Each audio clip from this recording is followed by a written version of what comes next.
Welcome to the Impact Multiplier CEO podcast. If you're a chief executive, or if you think like one, and you want to create exponentially greater impact, then this show is for you. My name is Richard Medcalf, founder of Xquadrant. I coach some of the most successful and impressive CEOs and executive teams on the planet and help them achieve extraordinary results. And no matter how successful you've been in the past, there's always a whole new level of impact available to you. So, if you're ready to play a bigger game than ever before, I invite you to join us and become an Impact Multiplier CEO.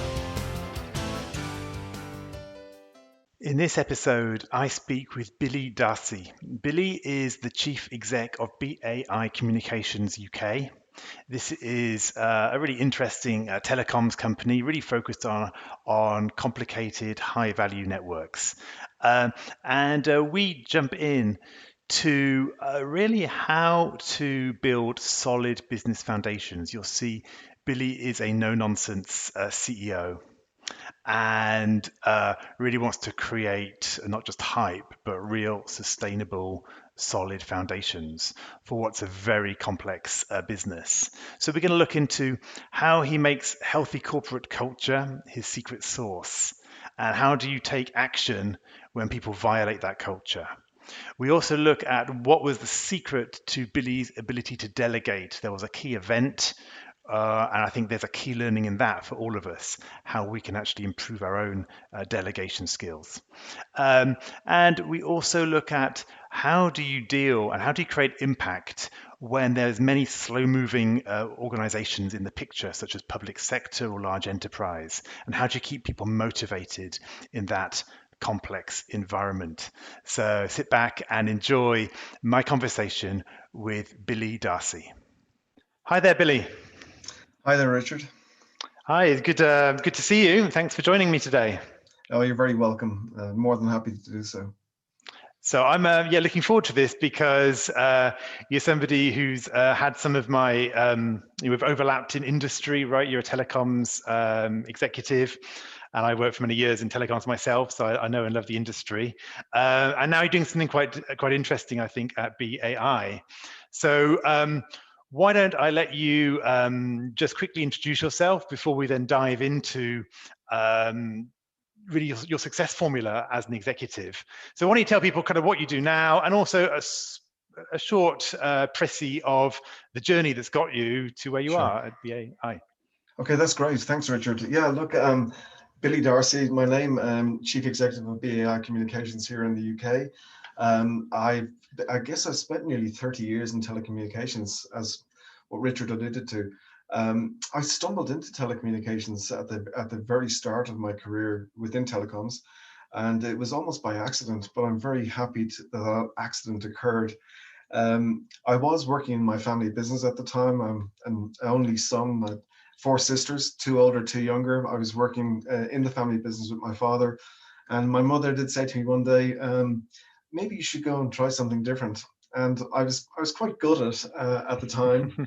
But very glad since, because actually I did take her up on her advice, and it was because she said to me that she didn't want for me the life my father had, because he was a workaholic, literally worked every hour and did not have any time at weekends, and she felt there that there's probably a better way.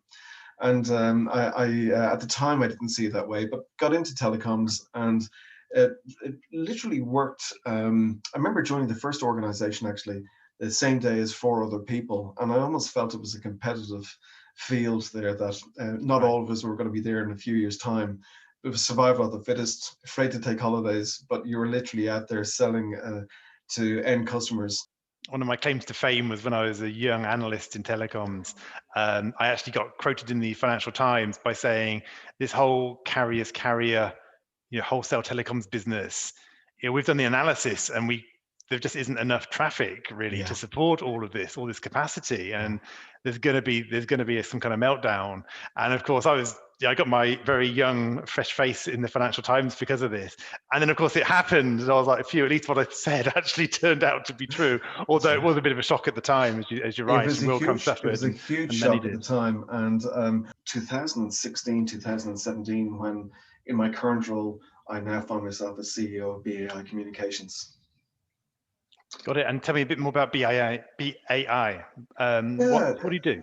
well, I had never intended leaving O2 to join BAI, and I remember going to meet the group CEO for an interview, and I went out of a large degree of courtesy, actually, and curiosity.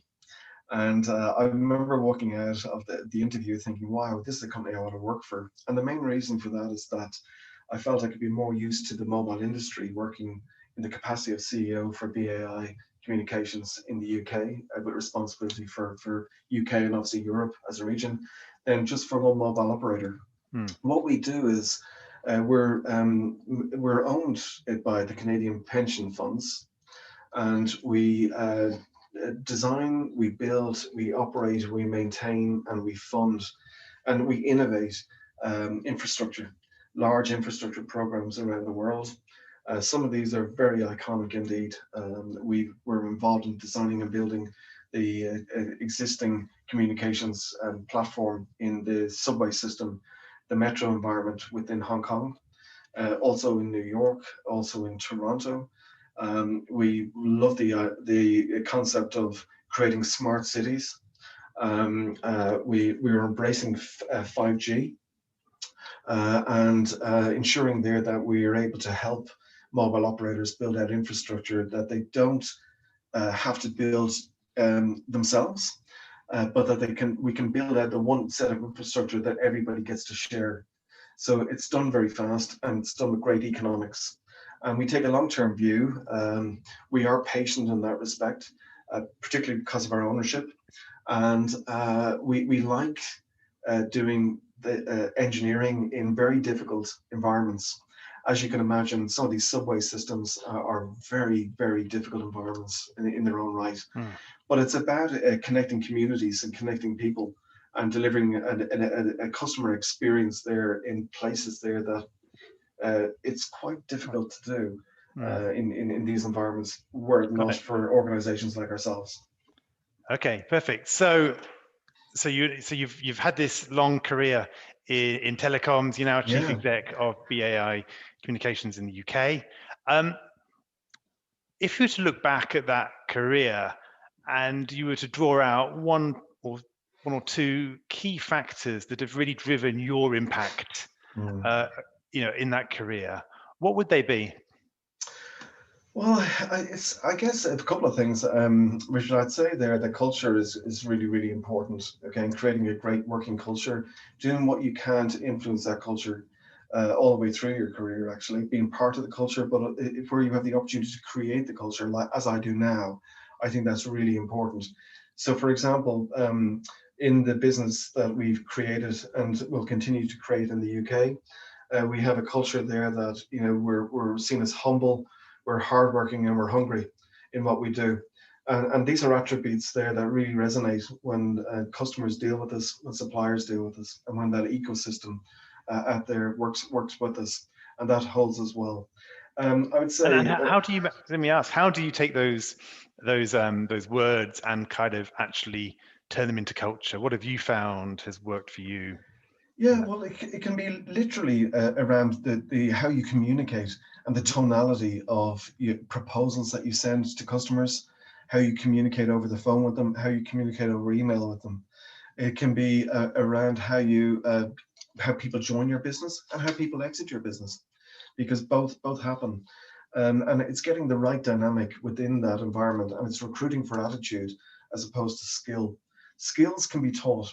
Okay, attitude is much more difficult, and it's ensuring there that you're recruiting great people with the right attitude there that have many of those ingredients, maybe not all of them, but actually have the ability there to embrace all of them. Yeah, and what happens therefore if you do find you've recruited somebody who's not, hardworking and hungry and humble? What do you do if you see that? Well, certainly you'd look to address it in a way where you get to understand, they get to understand the benefits of operating within a culture like that, and actually what it would take for them to I guess embrace that. In the event that they can't, right? There's no point in an organization, in one individual creating a separate culture, and actually oftentimes the culture that they want, if it's very far apart from the culture you created, I'm sure that culture is going to be more valuable to another organization, and that person would need to move on at that stage. Because as I go back to, it's about getting the right people with the right attitude, as opposed to compromising. And just it's no point in having somebody who's really great at their job, but with the wrong attitude in place, because it impacts other people. And so when we're talking here about this kind of success factors, so you feel that you, in your different roles, you've always had this gift of creating culture. Would you say that's been one of your? I would, and it comes well. It comes back to the fact that I enjoy the company of people, and what makes people tick, and always trying to see what is it that we can do, I can do to improve things and make things better. One of the other points I'd like to draw out, Richard, is the fact that I think delegation is really important as well. And as my own role has grown, my own areas of responsibility, I wasn't always great at delegation. I wanted to be involved in every meeting, on every phone call, and every event. And it's really impossible to do that in a very effective way. So how do you get over that? A lot of people struggle with that, right? A huge number of my clients struggle with that because they're very good at what they do and they can add value in any circumstance. So what's the mental barrier you had to get over, or what was is there a technique, just like one really concrete strategy that somebody might be able to employ, either in their own mind or I'd like to say that it was something that I just did automatically myself, and I didn't. I mean, what actually happened was my wife, who I've been married to for nearly 30 years, she got very ill a few years ago. And it meant there that actually I had to spend more time, I wanted to spend more time with her as she recovered and went through significant treatment. What that meant was that I actually had to rely much more on my own team and let go, and actually get them used to doing meetings and events and really important stuff that actually I probably would have done naturally myself. And what it meant was it was forced upon you. It was forced upon you. It was forced upon me, and the big learning for me was that I wish I'd learned to do it much earlier on in my career. Okay, because I now see the value of it, and it's hugely impactful, because it meant there that my own team of direct reports became more skilled. They enjoy their job more, and actually, let's face it, they were too busy doing all this stuff to go out looking for another job somewhere else. So it was very, very important, but it was a huge lesson to me. And I know that from time to time I get involved in mentoring people, and I do mention the power of delegation and ensuring that you're not afraid to let go. Hello, it's Richard here with a quick interlude. These conversations are all about upgrading how you think about creating impact. So here's a resource to help you do just that whilst staying fast and focused.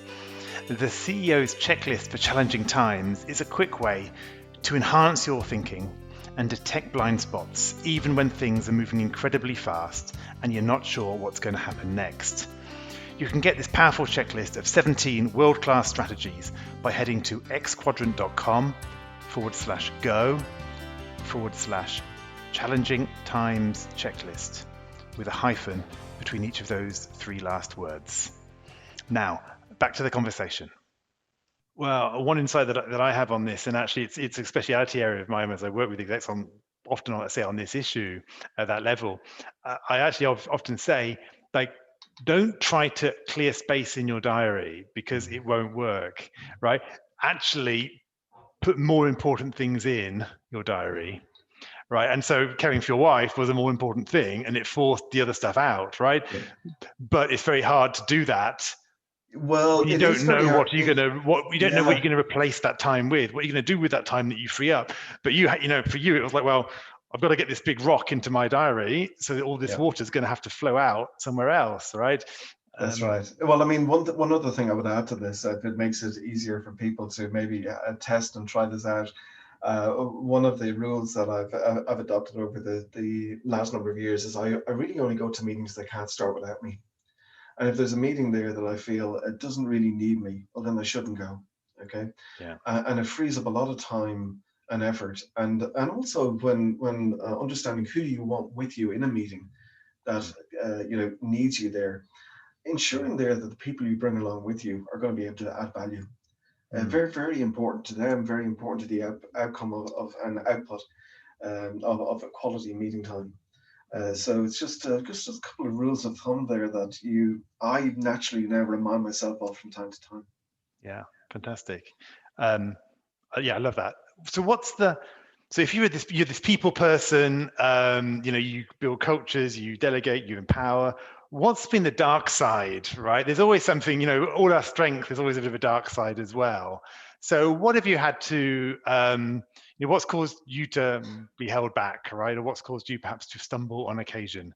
I think it's always good just to kind of look at the flip side of this, because we're all That's human. right. I mean, when I ran the enterprise side of the business for one of the MNOs, mobile network operators, as I mentioned, we had what we described as a public sector business, and we had very low market share position in it.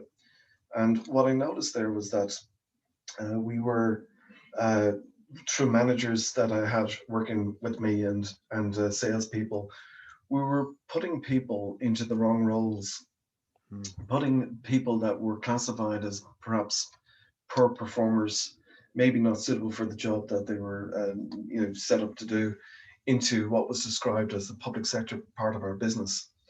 And it felt to me that that was wrong. And actually, in order to really accelerate and do things differently, we should be looking at putting our best people in there. And it was almost like some might describe it as a bit of a social experiment, but it really worked very well. And it meant there that we re-energized a particular area, which I wasn't proud of. I mean, I was very, very, let's say, irritated by the fact that we kept responding to tenders, to bids, in a private sector type of way, into the public sector expecting a positive result. That was never going to happen, right? And we needed to be much more respectful of the nuances that exist within the public sector as opposed to the private sector, because they procure in a very different way. They've got a very different people in terms of how they operate, in terms of processes and compliance and all of those things that actually come with ensuring there that they get the right results. And you have to be cognizant and respectful of that. And especially if you're somebody who's being kind of grown up in in a private sector company, and especially if you're somebody who's kind of ambitious and getting and can go quite fast, then public sector can be enormously frustrating, right? They're huge and they can have huge impact when they move, but it can take a while, sometimes a long while, for them to move. You get it. That's right, Richard. It's you need to be prepared to play the long game, which is why many startup organizations don't tend to set up businesses targeting the public sector, because it's not very attractive oftentimes for investors, whereas more mature businesses do. Yeah, well, and exactly. So often it's like the big players get to play with the other big players, and I think the same is actually true in telecoms in many ways.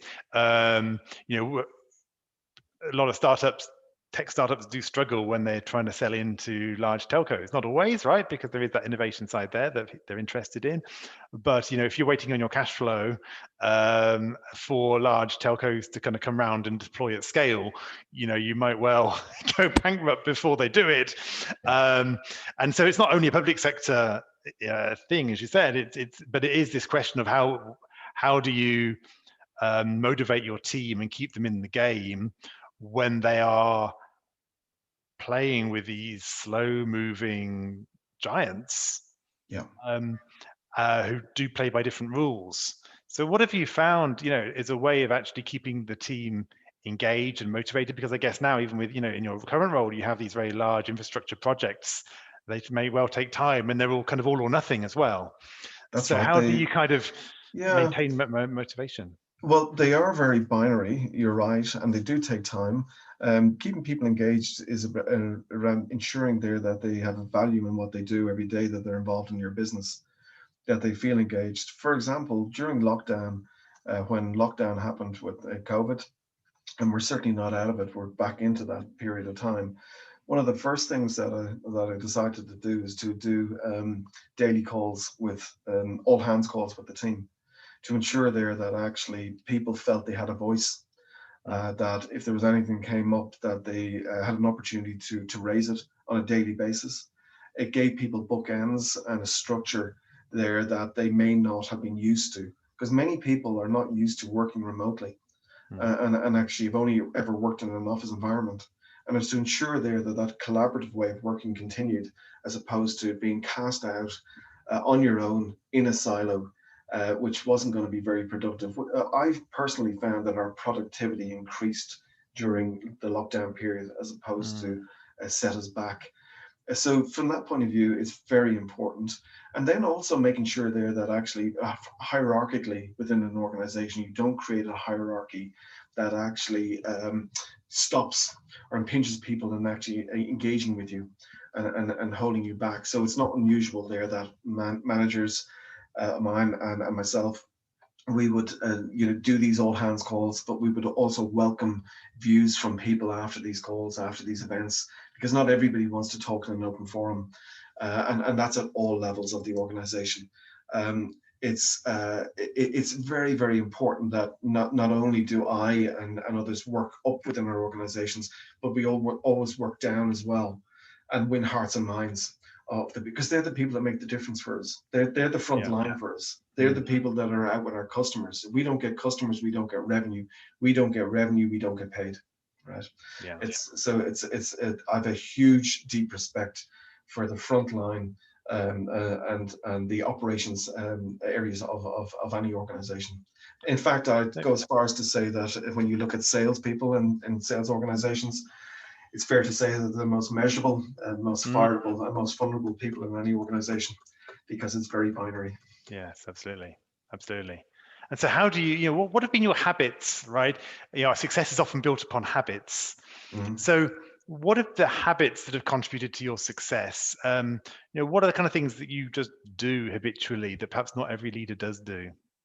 Well, I'm probably known as somebody who's fairly direct, that I say what's on my mind. I look for trust, loyalty, and respect, which is bilateral, between me and anybody that's engaged or involved in the company. And that's very, very important, that those elements aren't compromised, but we build upon them. And it's encouraging their focus and watching out for when we're tempted to take on more than we should. There's a real power in deciding what not to do, as opposed to assuming that you have to do everything. And having the power to say no is very, very important. The other point worth bringing out would be in organizations, and I've seen it myself. I may have been somebody who did this myself. It's about bad news, and in any organization you work in, there will be good news and there'll be bad news. There'll be good days, there'll be bad days. Yeah. But it's about getting the good news out fast, but the bad news out even faster, and looking for help when things don't always go your way. Because actually, I have noticed as my own career has changed there, that I'm hugely receptive to people there that actually reach out for help in a very, very honest way.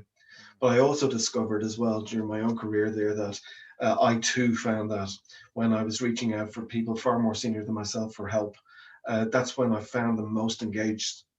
As such, rather than try and hide that away, just ask for the help as you go through. Right. You can be oftentimes very pleasantly surprised at the reaction.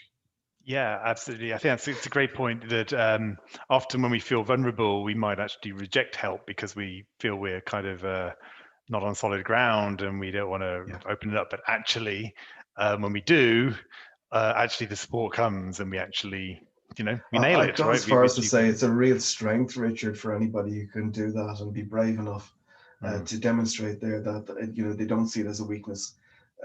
we're put in the roles that we're in order to grow businesses, make businesses successful. We can't do that if we don't know what's really happening. Yeah, yeah, love it. So let's sort of shift and think about the future.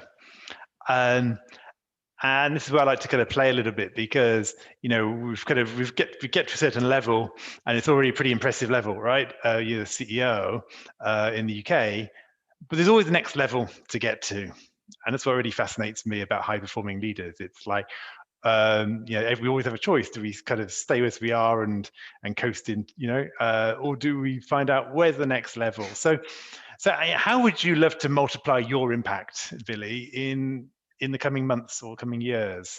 What would that look like for you? Well, before I answer that, I mean, I guess it's fair to say, and I really do believe this, that there's always somebody better than you out there. You just have to hope your boss never finds them, or give your boss a cause to look for them, right? And it's a competitive world out there. So I would say that I'm very, very focused on delivering and building what we contract. And to that end, my natural inclination is to spend as much time as I possibly can with customers, and that I don't want to change dramatically, but I do know there that I'm going to have to spend much more time on operations, and I welcome that, and I look forward to that. Uh, Ultimately, I would see there that every CEO will have their shelf life, as I referenced earlier on or referred to. I can see a time whereby it's time and it's right for our business there to look at somebody else to take the business to the next level. Do I think that's it now? No, I don't. I can see certainly the next 4 or 5 years, and as we deliver exceptional quality networks in the business that we're in right now. But what I do want to do is ensure there that I can look back and say I made a difference, and that actually the user experience, customer experience is such that it may not have happened without the business that we created and that I was part of. And that would give me great satisfaction. And also ensuring there that all the way through, we've developed great people there that when it comes to succession, that I've been part of that as well, that I've brought talent into the business that can actually do what I do and do it differently and do it better. I think one thing really comes through with you, Billy, is this kind of no bullshit. You see what you get, well, you get what you see kind of attitude. In other words, I get the impression that you're somebody that really builds on authenticity, if I say it like that. Yeah. That you're building these layers of trust and respect and in collaboration and playing in some sense long game, right? Making sure that these things are there, so you build something solid. I think that solidity is something that comes through from your style. You're probably right, Richard, and I do like to believe there that people should just be themselves. And again, I probably found it out the hard way. I remember coming over to the UK business and watching in awe as some people did absolutely amazing presentations in front of huge audiences, and thinking, I wish I could be as polished and good at that as they were. And as you try to maybe change and look at copying them, it's actually probably not the best thing to do. But be yourself. And I found when I was myself and I was doing it the way I would just naturally do it, it's much more effective and impactful. Came across much more honest, and the audience is far more engaged. So to that point, I would say it's reflective of the comment that you just made. Yeah. Yeah, nice. And so if people want to find out a bit more about you, Billy, or about BAI, where should they go? How can they get in touch?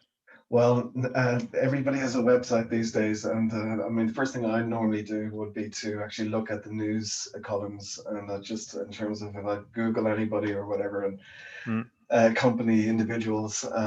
We are a business, by the way, that is expanding, and we are always looking for great talent to come into our business, and I welcome people's interest in that regard.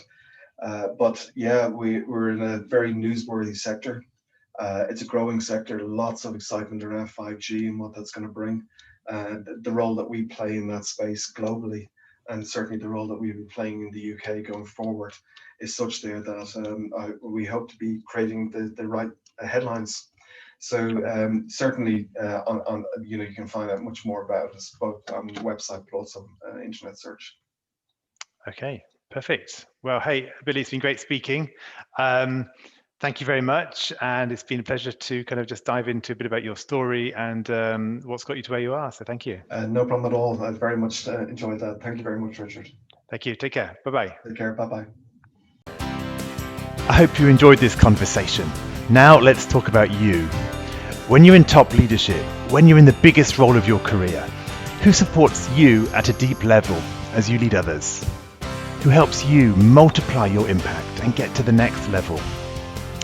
If you're ready to learn more about our content, our coaching, and our community, then visit us at xquadrant.com.